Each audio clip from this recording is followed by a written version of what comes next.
Bom dia, irmãos. Vamos abrir a palavra do nosso Deus em Abacuque, capítulo 1. Nós, nessa exposição, pela ocasião da manhã, no exercício devocional dominical, nós exporemos o versículo 12 do capítulo 1 ao versículo 20 do capítulo 2. Vamos, irmãos, no decorrer da leitura, ou melhor, no decorrer da exposição, nós vamos lendo o trecho, visto que é um trecho longo. Nós vamos ler parte por parte em sua respectiva divisão, mas de início vamos apenas orar ao Senhor, rogando a sua bênção. Vamos orar, irmãos. Senhor Deus, nós clamamos ao Senhor para que o Senhor nos ajude nesse momento de devoção que dedicamos ao Senhor. Senhor, é o teu santo dia. Nós ainda estamos longe da santa congregação. Ainda não ouvimos, Senhor, a santa convocação. E apesar desse afastamento, Senhor, de tão maravilhoso e essencial meio de graça para nós, de algo tão insubstituível, Senhor, nessa terra, nós queremos de alguma forma ainda manter a chama do nosso coração dedicada ao Senhor e da nossa família, Senhor. Por isso nos abençoa nesse tempo de exposição, que seja um tempo de proveito, e Teu Espírito Santo nos ilumine o entendimento e aplique a Sua palavra ao nosso coração. Nós oramos, Senhor, em nome de Jesus. Amém. Queridos, nós temos visto até aqui que o Senhor, nós começamos a nossa série de exposição nesse período de isolamento com Jonas, e nós vimos a misericórdia do Senhor, o atributo da misericórdia do Senhor muito bem destacado ali naquele livro, por meio do profeta Jonas, da sua recusa de pregar o evangelho à nação da Síria, a cidade de Nínive, o maior inimigo e o império mais ímpio daquela época. E nós vimos que eles se converteram apesar dos pesares e Deus manifestou sua misericórdia.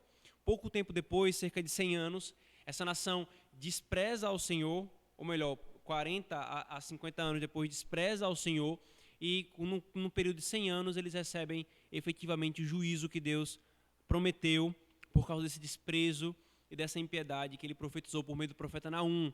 Então nós vimos a ira do Senhor levantada contra Nínive, contra a Síria especificamente, né, de maneira geral. E então, em Naum, Deus profetizou que levaria a Síria cativa pela nação da Babilônia, pelo Império Babilônico. E nesse momento, o reino do norte foi levado cativo pela Síria, e Judá continuou no seu devido lugar, mas Judá cada vez mais passou a imitar as imoralidades, a idolatria e a impiedade do reino do norte, que foi o motivo pelo qual ele foi levado cativo pelo Império Assírio.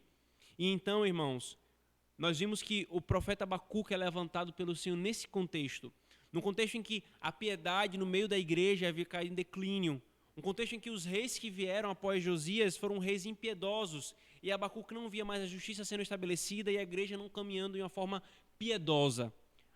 E ele clama ao Senhor, nós vimos isso no início do capítulo 1, pelo mal no meio da igreja.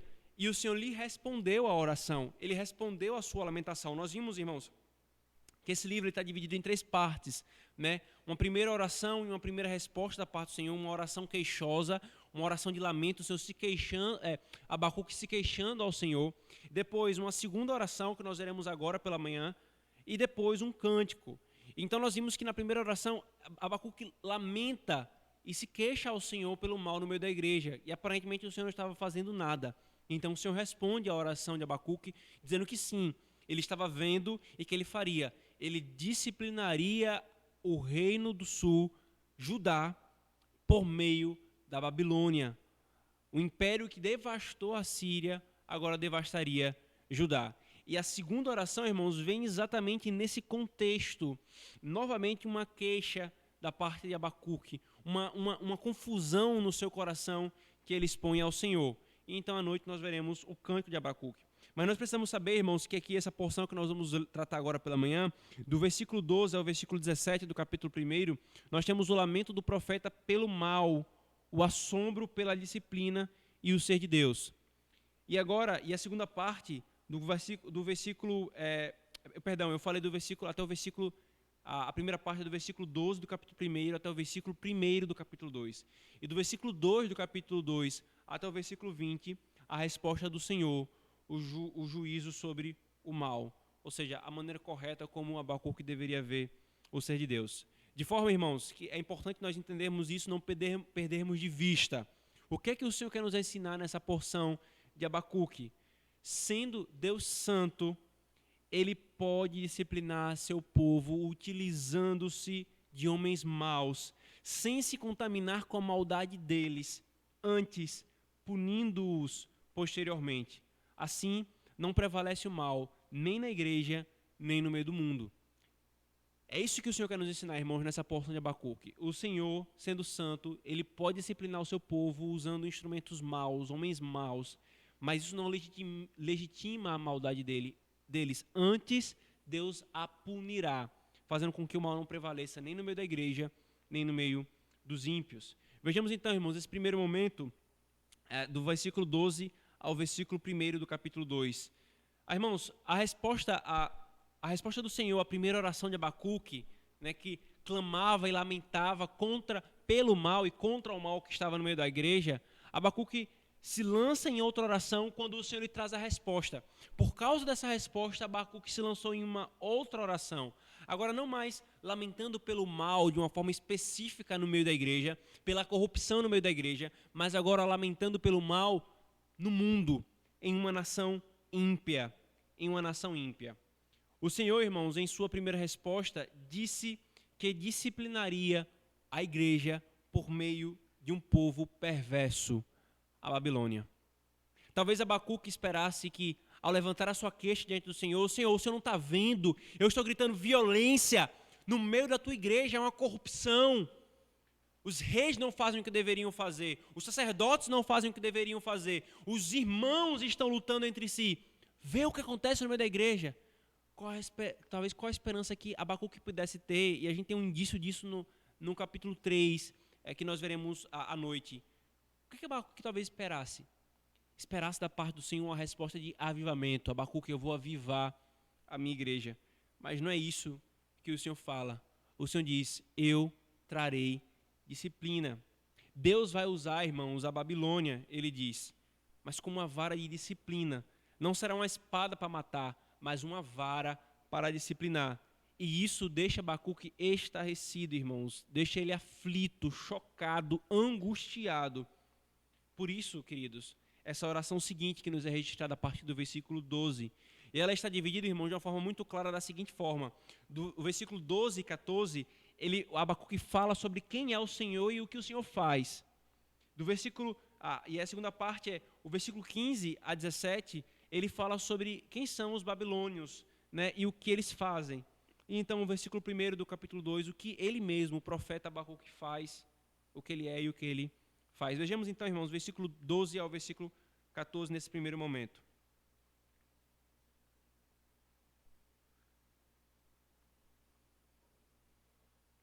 Não és tu, desde a eternidade, ó Senhor, meu Deus, ó meu santo, não morreremos.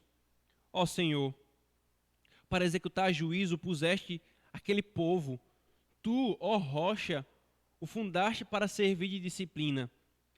Tu és tão puro de olhos que não podes ver o mal e a opressão não podes contemplar. Por que, pois, toleras os que procedem perfidamente e te calas quando o perverso devora aquele que é mais justo do que ele? Por que fazes os homens como peixes do mar, como os répteis e não tem quem os governe? Irmãos, nesse primeiro momento, Abacuque fala ao Senhor sobre quem é o Senhor e o que ele faz. Aqui, irmãos, Abacuque não estava querendo ensinar ao Senhor. Abacuque estava exatamente colocando diante do Senhor a sua confusão. Diante do que o Senhor é e diante do que ele está fazendo, causava uma confusão no coração de Abacuque. Ele começa exatamente evocando alguns atributos de Deus diante da disciplina que Deus acabara de revelar a ele por meio de uma nação tão perversa. Por meio de uma nação tão perversa, ele iria disciplinar Judá. É como, irmão, se Abacuque estivesse falando assim, Senhor, tu és santíssimo, tu não toleras o mal. Por que então o mal tem prosperado? Porque essa nação que o Senhor levanta tem feito tanta maldade e tu não fazes nada. E mais, Senhor, como o Senhor levanta uma nação pior que Judá para nos disciplinar? Essas perguntas de Abacuque, irmãos, aplicadas nesse contexto, são perguntas muito similares, né? Embora muitas vezes em um tom diferente, mas muito similares ao que muitos homens fazem, como por exemplo, se Deus é bom e sabe de todas as coisas, Ele é onisciente e pode todas as coisas, Ele é onipotente, por que Ele permite que haja o mal no mundo? Ou então, por que Deus parece complacente com a maldade no mundo? Ou, qual é o porquê de uma nação má, perversa, ou homens maus e perversos prosperarem mais do que os homens piedosos? Esse foi o conflito, irmãos, por exemplo, de Asaf no Salmo 73. Os pés dele quase se resvalaram quando ele passou a questionar tais coisas. Chocava, irmãos, Abacuque saber que os judeus seriam terrivelmente subjugados e que ficariam submissos a uma nação gentílica e idólatra. Uma nação idólatra. Aliás, irmãos, o que mais chocava era que Deus estava usando um instrumento mau, os babilônios, para tratar o mal da sua igreja. Parecia que o remédio era pior que a doença. Essa era a confusão no coração de Abacuque, irmãos. Abacuque estava confuso sobre a relação entre o ser de Deus e a maneira como ele estava tratando a igreja, a maneira o que Deus estava fazendo, como é que Deus pode usar a maldade humana para cumprir seus propósitos e continuar santo? Isso é o que está por trás dessa pergunta, irmãos. Por que o mal continua aí? Essa nação que o Senhor vai levantar, ela já é má. E ela continua fazendo o que ela faz. Em tudo isso, irmãos, Abacuque externa, em meio a toda essa angústia do seu coração, Abacuque externa uma esperança a partir desse atributo de Deus. Tu és eterno, não morreremos. Nós veremos na próxima exposição, irmãos, um pouco acerca desse ponto que Abacuque expressa aqui no capítulo 1, mas eu já deixo colocado que, mesmo nessa confusão, Abacuque tinha uma esperança: nós não seremos destruídos de todo. Deus cumprirá até mesmo no castigo a sua promessa, porque o castigo é a sua promessa. E então vem a segunda parte dessa oração de Abacuque, irmãos. Ele fala sobre os que os babilônicos são e fazem. Veja o versículo 15 e 17.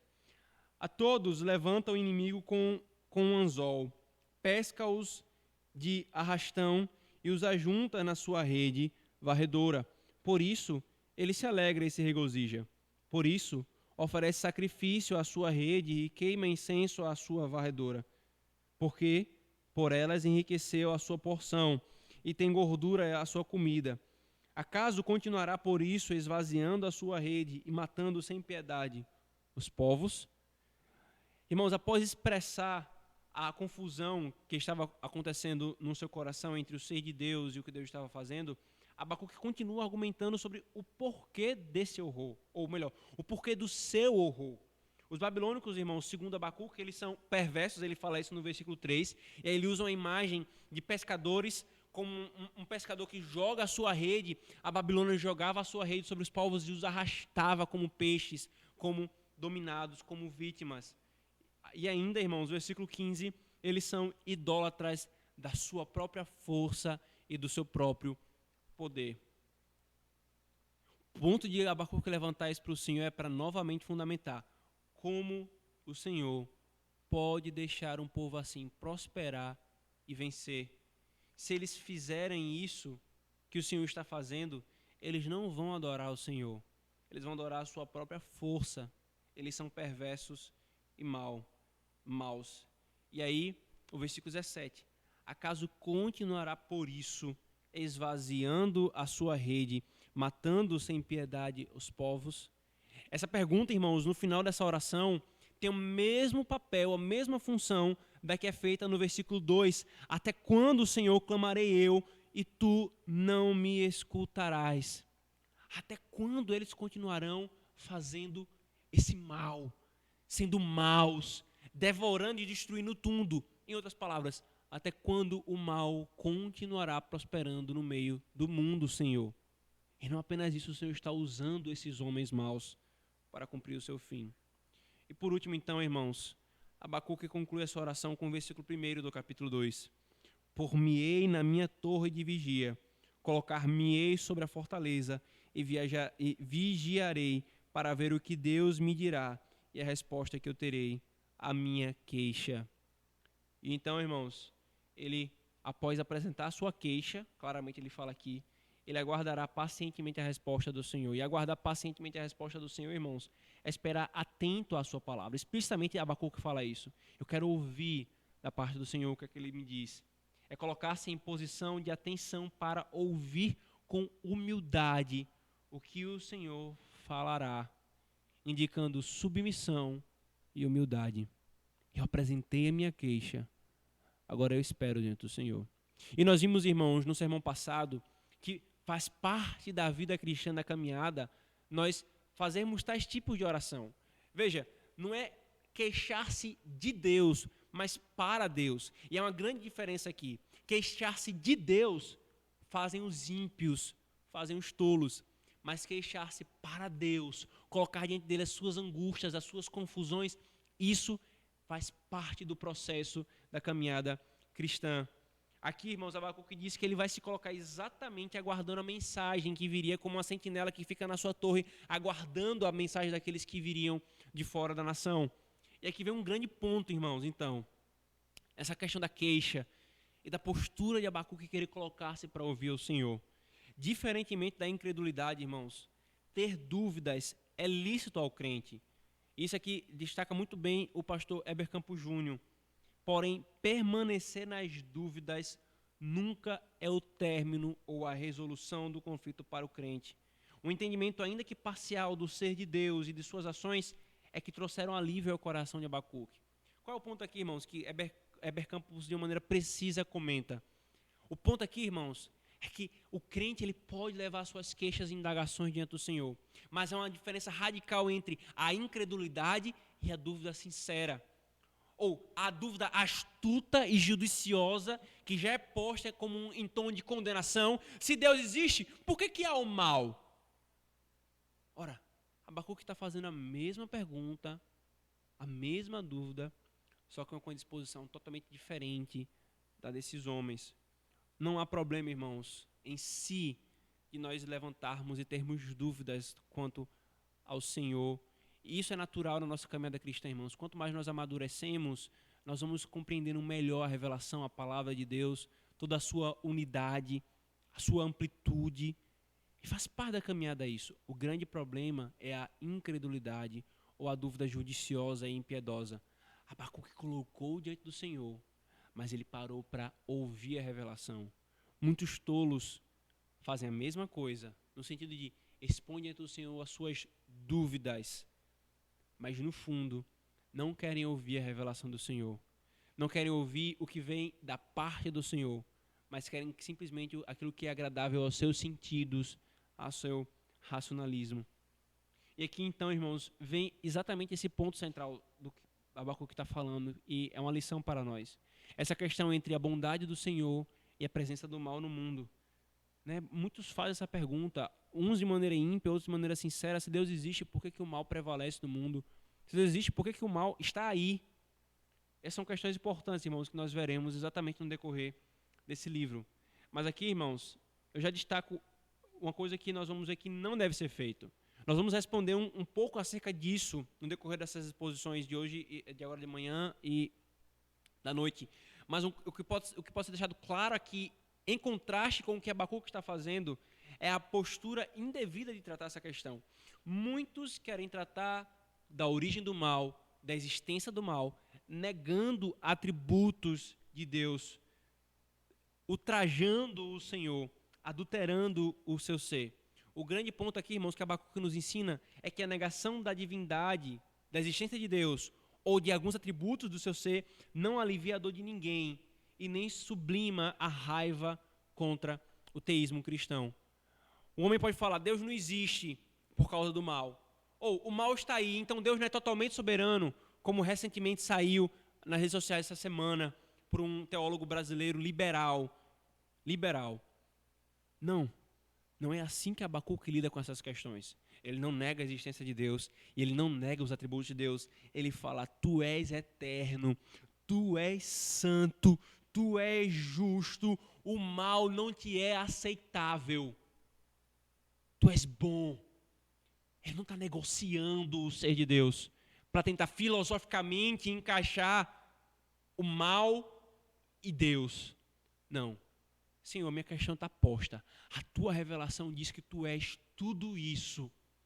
Agora meu coração não está conseguindo entender essas questões que o Senhor me colocou.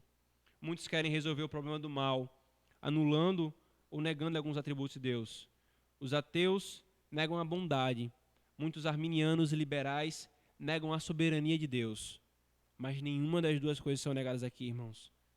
Mas Abacuque, não se satisfaz com tais respostas impróprias.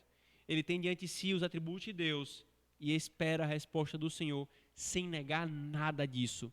Ele não está submetendo-se ao racionalismo, ao empiricismo. Ele está se submetendo à revelação. Por isso também, irmãos, nesse mesmo aspecto de interpretação do mal e do sofrimento, queridos, cuidado com as propostas humanistas. Elas tentam explicar e resolver o problema do mal e do sofrimento com concepções equivocadas, com rotulações impróprias, que não condizem, em sua grande maioria, ou totalmente com a realidade. E trazem exortações que não trarão alívio verdadeiro. Algumas pseudociências trabalham nesse sentido. Algumas filosofias e teologias também. Só teremos, irmãos, verdadeiro alívio e consolo por uma correta compreensão dos atributos de Deus. Mesmo que confuso, irmãos, é nisso que Abacuque busca esperança e é nisso que nós devemos buscar esperança. Sinceramente, irmãos, e profundamente, cremos que quando nós paramos para investigar a palavra de Deus, os grandes e principais dilemas da alma do homem, expressos em tantas disciplinas, são respondidos de maneira efetiva. Essa é a colocação, irmãos, da oração do Senhor de Abacuque para o Senhor. Então o Senhor lhe responde do versículo 2 do capítulo 2 até o final do capítulo.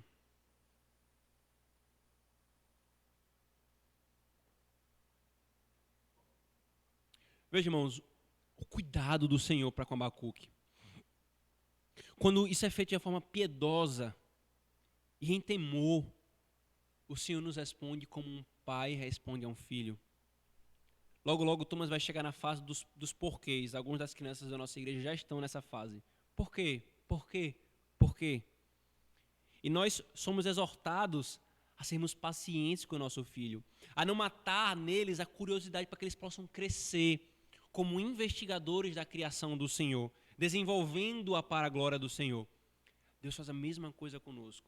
Quando é feito de uma forma piedosa, em fé, ele se agacha como um pai se agacha para um filho e fala: meu filho, eis o porquê. Meu filho, é assim. Ou então ele não fala nem o porquê e nem o como, mas simplesmente diz: confie por hora, que no final você verá. E aqui, irmãos, o Senhor traz 3 respostas, ou a sua resposta está dividida em 3 partes. A primeira vai do versículo 2 ao versículo 3. Veja que é dito: o Senhor me respondeu e disse: escreve a visão e grava sobre tábuas, para que a possa ler até quem passa correndo, porque a visão ainda está para se cumprir no tempo determinado, mas se apressa para o fim e não falhará. Se tardar, espera-o, porque certamente virá, não tardará. Deus responde, irmãos, a Abacuque dizendo: é isso mesmo que você ouviu, Abacuque. Você não entendeu errado. A primeira coisa que Deus faz é a confirmação de que não terá volta. Eu vou disciplinar Judá. Pode demorar um pouco, Abacuque, mas eu farei isso. Eu não apenas lidarei com minha igreja, mas também lidarei com o mal no meio do mundo. Ele passa a falar isso a partir do versículo 6, irmãos. Mas a questão aqui é que isso que o Senhor está confirmando para Abacuque, ele já falou extensivamente no profeta Jeremias, do capítulo 50 ao capítulo 51, a ampla citação e menção do juízo que Deus traria sobre a Babilônia. E veja que Jeremias estava muito próximo da invasão babilônica nesse sentido. A segunda parte da resposta do Senhor, irmãos, a base, é o consolo fundamental. Veja o versículo 4 e 5. Eis o soberbo, sua alma não é reta nele, mas o justo viverá pela sua fé. Assim como o vinho é enganoso, tampouco permanece o arrogante, cuja gananciosa boca se escancara como o sepulcro e é como a morte, que não se farta. Ele ajunta para si todas as nações e congrega todos os povos. A segunda parte da resposta do Senhor, irmãos, a Abacuque, trata exatamente da base do consolo para Abacuque. Abacuque, irmãos, parece dizer que Deus parecia não estar fazendo distinção entre o justo e o injusto. Parece que o Senhor não está fazendo distinção entre o justo e o injusto. Mas então, irmãos, na revelação dele, do Senhor, a Abacuque, ele mostra: Abacuque, eu faço distinção entre o justo e o ímpio. Eu não estou causando nenhuma confusão. Entenda, o ímpio prosperar momentaneamente não faz com que eu esteja distinguindo ou fazendo uma confusão, melhor dizendo, entre o justo e o ímpio. E eu vou dizer já o porquê o Senhor poderia falar. E aqui está, irmãos, exatamente a afirmação basilar de todo esse livro. Eu diria fundamental em toda a Escritura Sagrada. Um dos versículos que é citado no Novo Testamento, cujo impacto é de uma doutrina extremamente essencial no meio da igreja, irmãos. Versículo 4. Eis o soberbo, sua alma não é reta nele, mas o justo viverá pela sua fé. O que é que o Senhor está querendo dizer com isso, irmãos? Ele faz uma distinção entre o soberbo, o ímpio, e o justo, que vive pela fé. Temos, irmãos, no progredir da revelação, a chave de interpretação para essa passagem. Esse texto é citado, interpretado e aplicado 3 vezes no Novo Testamento. Veja, por favor, comigo, Romanos, capítulo 1, um texto conhecidíssimo. E visto que a justiça de Deus se revela no Evangelho, de fé em fé, como está escrito, o justo viverá por fé. Paulo aqui cita exatamente Abacuque, capítulo 2, versículo 4. Gálatas, novamente, irmãos, vejam, por favor. Gálatas, capítulo 3, versículo 11. E é evidente que pela lei ninguém é justificado diante de Deus, porque o justo viverá pela fé. E novamente, irmãos, enquanto Paulo em Romanos e Gálatas fala acerca da justificação, o autor aos Hebreus, que também pode ter sido Paulo, nós não sabemos de certeza se sim ou se não, o autor aos Hebreus cita esse versículo no capítulo 10, versículo 38, falando sobre a perseverança. Todavia, o meu justo viverá pela fé. Hebreus 10, 38. O que é isso, irmãos, que o Senhor está respondendo para Abacuque como a base do consolo que Abacuque deveria ter? Citando aqui Palmer Robertson, ele diz: o justo viverá pela fé, ou seja, o justificado pela fé viverá por sua firme confiança. Aqueles que foram justificados por sua confiança no Deus da aliança, com certeza viverão. Eles sobreviverão aos juízos de Deus que provocarão a ruína de uma nação após outra. A pessoa que foi declarada justa por sua confiança em Deus só poderá continuar a viver por meio de sua firme confiança. O profeta Robertson diz: precisa continuar confiando no Senhor o tempo todo. O profeta não está entendendo. Crente, eu e você muitas vezes não estamos entendendo que caos, que confusão, que aflição, que dor, mal, corrupção, tiranos. O justo viverá pela fé. Confie no Senhor. Isso nos faz ser justificados diante dele. Deus não está se referindo aqui, irmãos, obviamente, a justos no sentido sem pecado, porque todo o livro de Abacuque e o contexto geral nos mostra que Judá estava extremamente corrompida pelo pecado. Mas ao justificado, justo justificado, isto é, aquele que confia em Deus, que confia na aliança, fé na obra de Deus. O justo é posto aqui, irmãos, exatamente como o contrário ao soberbo. E veja que a palavra é soberbo. É aquele que confia em si mesmo e em suas próprias forças. É exatamente a característica que ele elencou acerca dos babilônicos, dos babilônios. E aqui, irmãos, eu cito o versículo 5 novamente, agora pela versão NVI, que esclarece alguns detalhes aqui da tradução. De fato, a riqueza é ilusória e o ímpio é arrogante e não descansa. Ele é voraz como a sepultura e como a morte. Nunca se satisfaz. Apanha para si todas as nações, junta para si todos os povos. E o Senhor está descrevendo a Babilônia, o Senhor está descrevendo os ímpios. Aí o contraste. Mas o justo espera em fé no Senhor, não no seu braço forte, não na sua capacidade, não se confiando nas riquezas, não se confiando no seu poder, na sua influência, na sua capacidade de racionar e racionalizar as coisas. O Senhor, irmãos, ao dizer que o justo vive pela fé, quer que Abacuque olhe para os benefícios futuros. Olhe para as promessas. Não se desespere com o hoje, mas olhe para aquilo que o Senhor tem prometido. Quem é justo mesmo é o que vive pela fé, não o que vive confiando nas suas próprias obras de justiça, que na verdade são injustiça. O mesmo Ele quer para nós, irmãos. O mesmo o Senhor requer para nós. Olhar para frente, olhar para a consumação, confiar no pacto do Senhor, confiar nas promessas do Senhor. Irmãos, o Senhor prometeu, Ele não desamparará a sua igreja. E ainda que o país rua, e ainda que ímpios e perversos assumam o governo, e ainda que sociedades secretas, e ainda que ideologias hegemônicas, e ainda que qualquer homem se levante contra ele, ele diz ao seu povo: confie, confie. O justo viverá pela fé, e no final, esses ímpios não prosperarão. E é exatamente, irmãos, a terceira resposta do Senhor. Ele primeiro procura confirmar o que ele falou, depois ele fala para Abacuque: Abacuque, esse é o consolo, é assim que você tem que lidar com isso. Não é com desespero, não é com angústia, mas é com fé, com confiança. Não é sucumbindo no temor, mas sendo levantado pela fé. E então vem a terceira resposta do Senhor. Deus responde sim ao mal. Veja do versículo 6 ao versículo 20.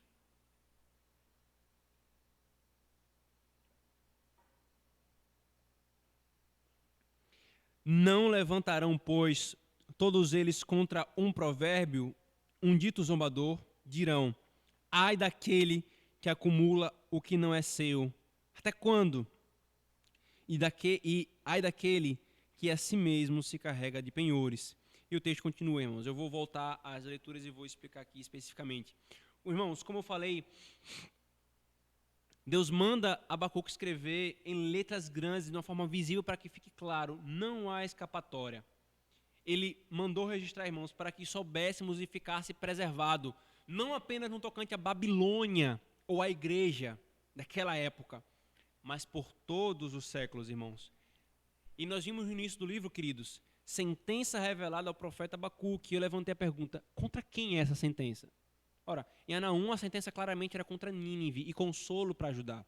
Agora, a sentença é contra a igreja e contra a Babilônia. A sentença para a igreja é disciplinatória. A sentença para a Babilônia é juízo. E aqui vem um ponto, irmãos. Deus, ele usará a Babilônia para punir a igreja, para punir Judá. Mas a Babilônia não será inocentada. Por esse mesmo mal, por essa mesma perversidade, ela sofrerá o juízo. E aqui, irmãos, vem um grande ponto-chave que a revelação nos ensina. O racionalismo de muitos não se satisfazem com isso. O empiricismo de outros não se satisfaz com isso. Mas a revelação claramente afirma: o fato de Deus utilizar-se da maldade da Babilônia, ou de maneira geral, dos homens, não os inocenta, não os absolvem e não faz de Deus autor ou praticante do mal. Esse é o grande ponto, irmãos, do mistério da providência do Senhor, da sua soberania e da responsabilidade moral do homem. A profecia de destruição da Babilônia, irmãos, tipifica a destruição final que Deus há de fazer do ímpio e, consequentemente, do triunfo da sua igreja. Aos nossos olhos, irmãos, a justiça parece tardia, mas Deus diz que o seu juízo não tarda. Abacuque escreve: não tardará, eu executarei. Pode parecer que demora, mas não demora, eu executarei. E então ele nos convoca a vivermos pela fé na promessa da libertação do povo. Embora, irmãos, a impiedade dos ímpios possa prosperar por algum tempo, Deus é santo e não aprova a impiedade. É isso que nós devemos ter sempre em mente, irmãos, quando vermos o mal prosperando. Ele prospera, mas isso não quer dizer que Deus aprova. Muito pelo contrário.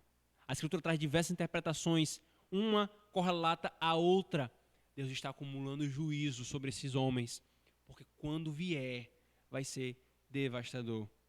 E então o Senhor passa a tratar diretamente da Babilônia, irmãos. E ele deixa claro isso por meio de ais.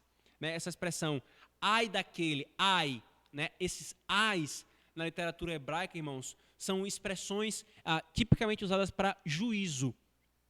Então, quando você queria chamar a atenção de alguém, ou do leitor, ou do ouvinte, né, você usava o ai para simbolizar juízo. Né? Os profetas faziam isso, o nosso Senhor Jesus Cristo fez isso. E nós temos aqui, irmãos, pelo menos 5 ais que o Senhor levanta contra e sobre a Babilônia.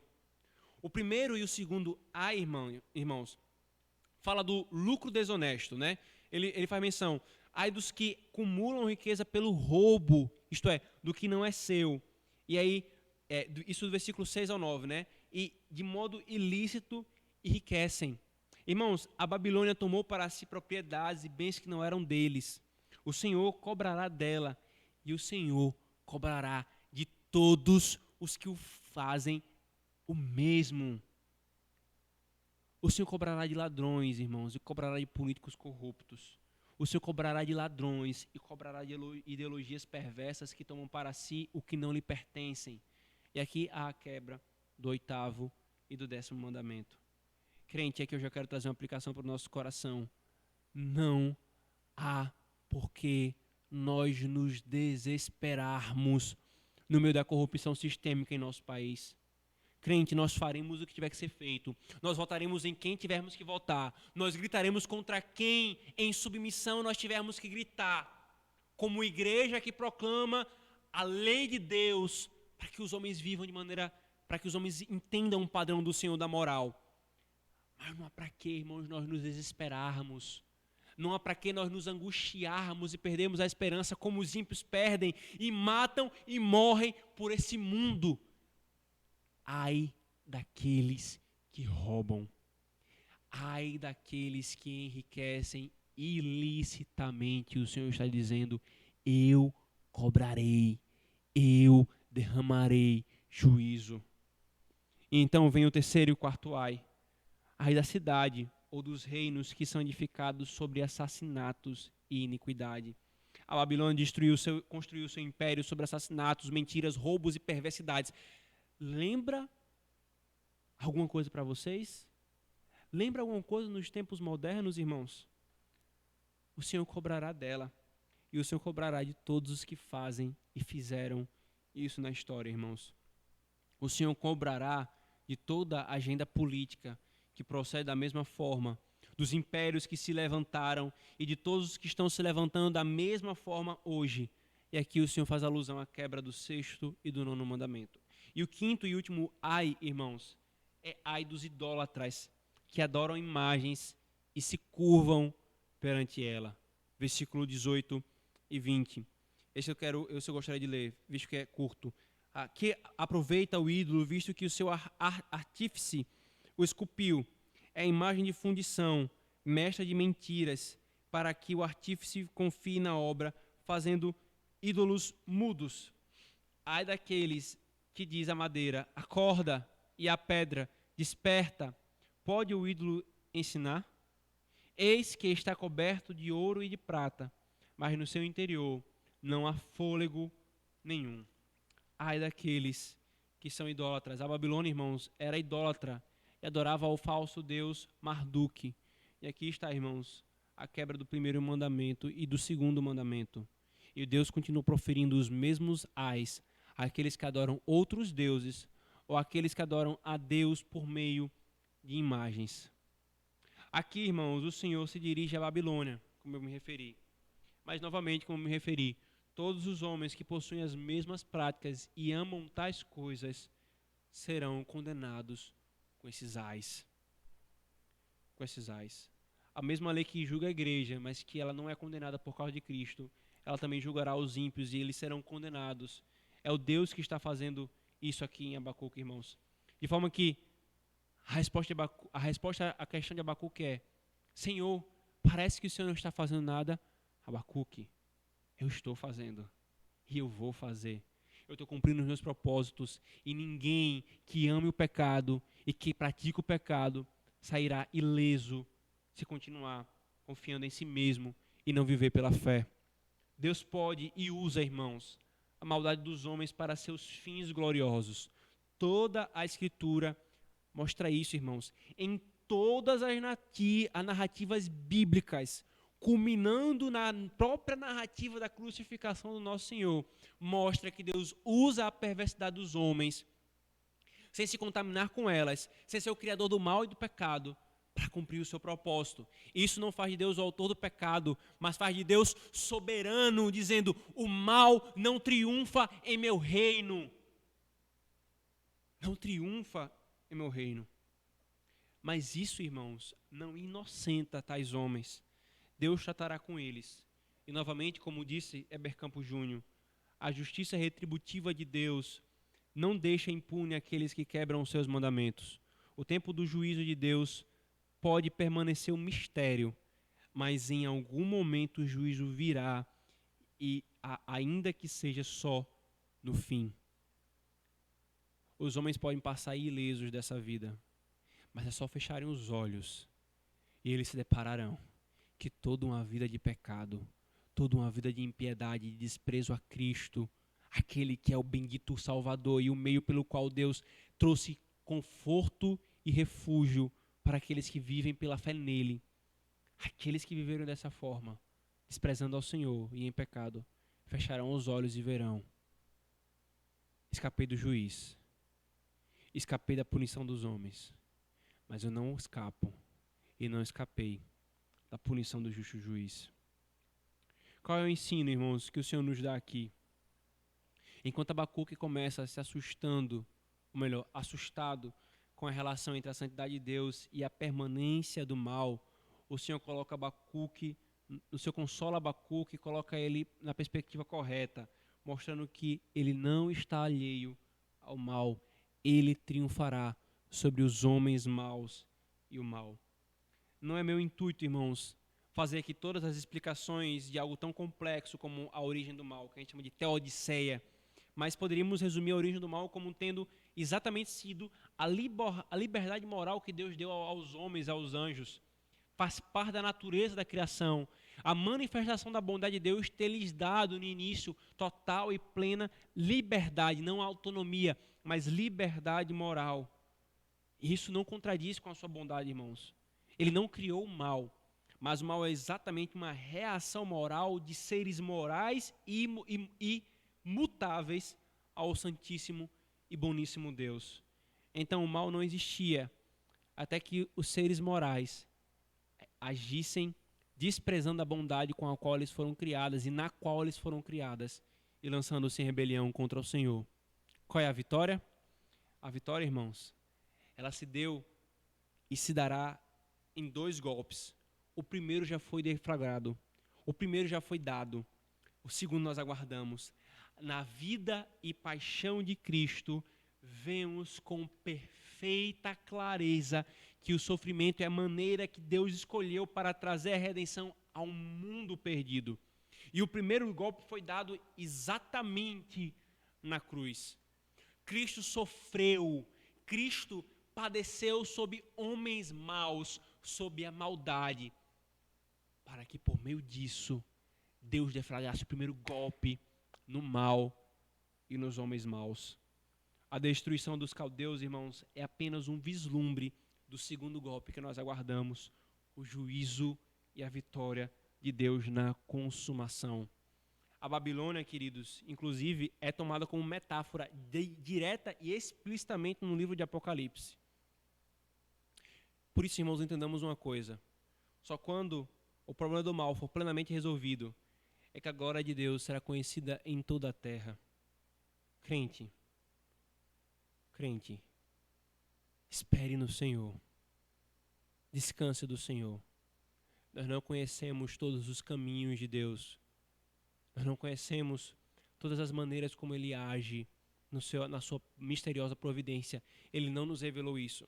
Mas o que Ele nos revelou é: o justo viverá pela sua fé.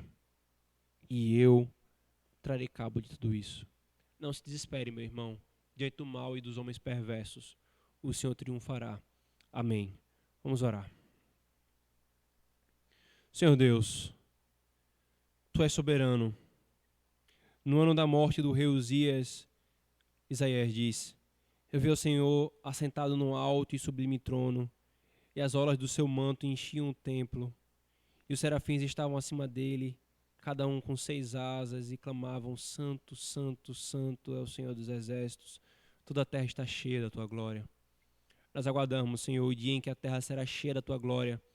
Hoje, conforme Isaías contemplou, o Senhor reina, e nenhum homem está livre do Senhor e da sua soberania. Hoje, o Senhor é o juiz que registra todas as obras e os atos dos homens, para que no último dia todos eles sejam julgados segundo as suas obras. Senhor, obrigado porque o Senhor nos revelou que o justo viverá pela fé. Pela fé somos justificados. Pela fé nós somos guardados e preservados, guardados não apenas do juízo e da ira, mas guardando o nosso coração contra os nossos medos e temores, contra a nossa incompreensão de tudo quanto acontece hoje, Senhor, debaixo do sol, nesse lado da eternidade.